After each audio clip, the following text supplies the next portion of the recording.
Underground Bunker, this is your proprietor. Wednesday afternoon, end of a long day here at the Danny Masterson retrial.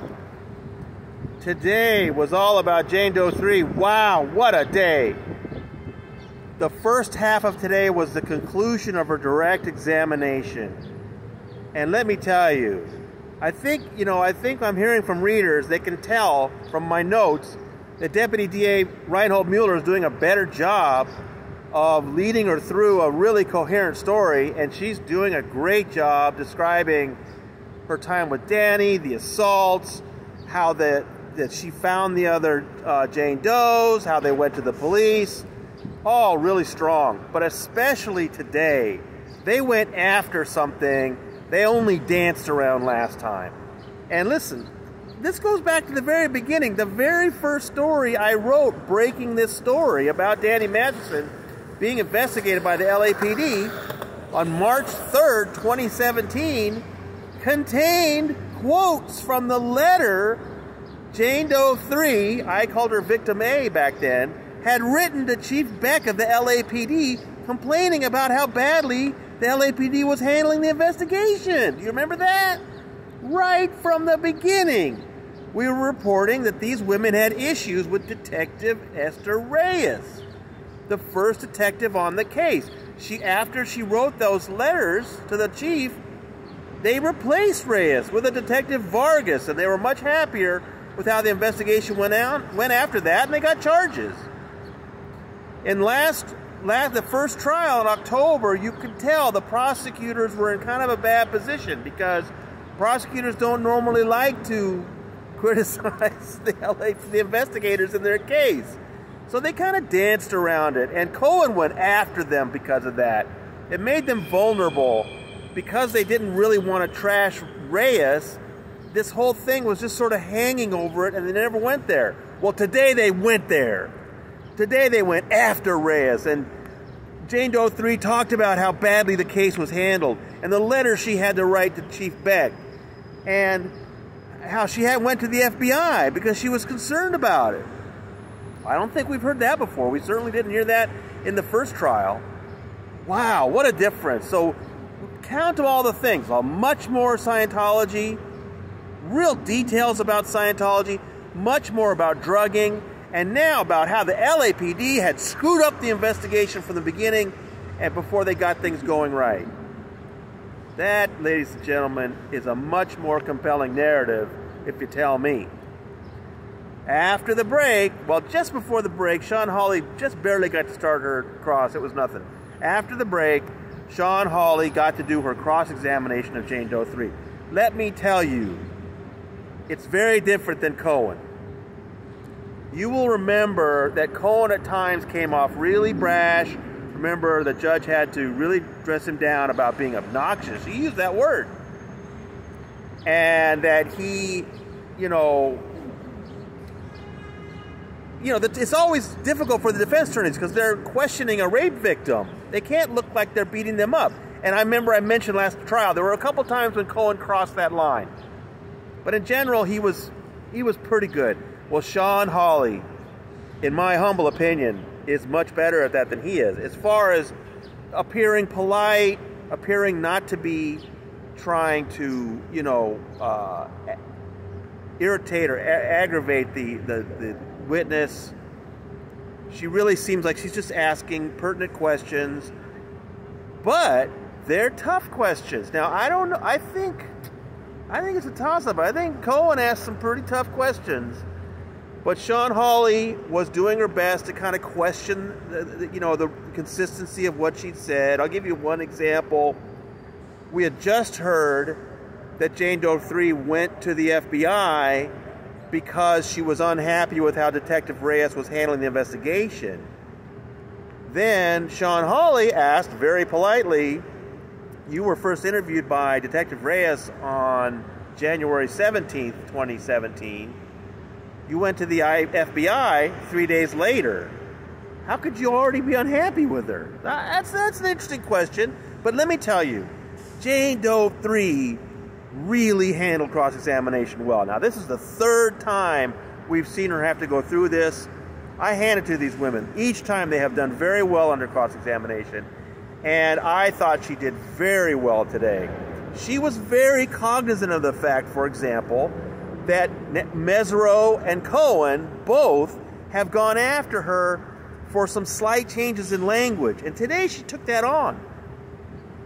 And she said, look, if I had known how precise you guys are going to hold me, I would have done that interview differently. In other words, she's trying to put you in that place where you don't know how serious this interview is. You don't know how every single word's going to be kept. She's saying, if you interviewed me now, I would realize how precise I have to be. I thought that was a very smart answer on her part. I thought she did very well under cross-examination. So, just like Cohen before her, Sean Hawley is trying to compare things that Jane Doe 3 said to Detective Reyes in 2017, to D.A. Mueller in 2017, what she said in the preliminary hearing in 2021, and what she said just last October in the previous trial. But they, Judge Olmedo has asked them to say the previous proceeding in October. I have a feeling the jury's probably figured out that there was a trial and this is a retrial, but they're just not using that language. So, for example, another example I'll give you is it always comes back with Jane Doe 3 when in the November 2001 incident, when he was on top of you and you yanked his hair to pull him off, did he then hit you with an open hand, a fist? And she always describes it as kind of a closed fist and hits her here. And they make a big deal about that. What are they trying to do? What they're trying to do is just suggest to the jury that over time she has changed her story in order to either embellish it or whatever. But I got to tell you, I think with that, she gave a great answer about, for example, Reyes. Because I remember I pointed this out last time, that sometimes Reyes put words in their mouth. And she asked about Reyes and whether it was a slap. And, Jane Doe 3 was ready. She said, I used the word hit. I said hit 4 times. It was Reyes who said slap. Now, that was perfect. Now, Hawley came back and said, yeah, but why didn't you correct her? Now, that's an interesting question, but I think Jane Doe 3 did her best to explain she didn't feel she was in that place to correct a detective. I just think that's really good on her part, and I don't see the jury saying she's a liar. No, I think the jury would say, I can see why there are these different versions. I understand that. But let me tell you, just like last trial, please, we are not going to try to read the minds of the jury. They seemed interested today. I only had a chance to look a couple times. That's all I could tell. They seemed interested and they were watching Jane Doe 3 when she was talking. I can't, I think it's a waste of time to try to guess what they're thinking. We just don't know. But again, I will say, I think Jane Doe 3 did a great job today. I think Sean Hawley has a really impressive manner and method in her cross-examination. It got to the point where near the end of the day, they were trying to nail down when she had these post-incident contacts with Danny, and when she had gone to New York and when she hadn't gone back to New York. And then Hawley just sort of mentioned, well, you returned from New York in fall of 2003. And that really bugged Jane Doe 3 because that means they've been investigating her, which of course they have. And she said, PI is helping you, huh? And Judge Olmedo did not like that. She said, we're going to strike that from the record. And then Jane Doe 3, you could see she felt bad. I mean, it was just like, yes, of course they know when you moved. And she felt bad that she kind of knew that she, came off as a little, snitty at that point. So she was like, I'm sorry. I hate this whole thing. I'm so tired of this. And she said something like, you draw me in and you seem nice, but you're not nice. It was just perfect. It's like, yeah, Sean Hawley's very polite and seems like she's being very friendly, but she's there to make them look like liars. And I will add one thing on that point. I did not put it in my reports. This is just for you on the video. And if you're seeing this on YouTube, please, you've got to come to tonyortega.substack.com. Sign up for free emails and you'll get my giant reports I sent 4 times today. Well, one thing I left out. I believe it was the lunch break.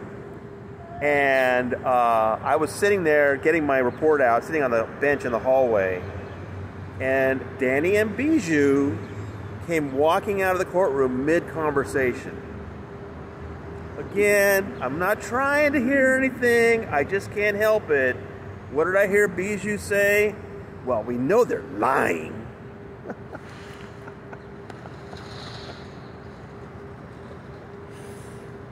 I mean, that's their perspective, of course. We know that's their perspective. I just thought it was funny that I got to hear her say that.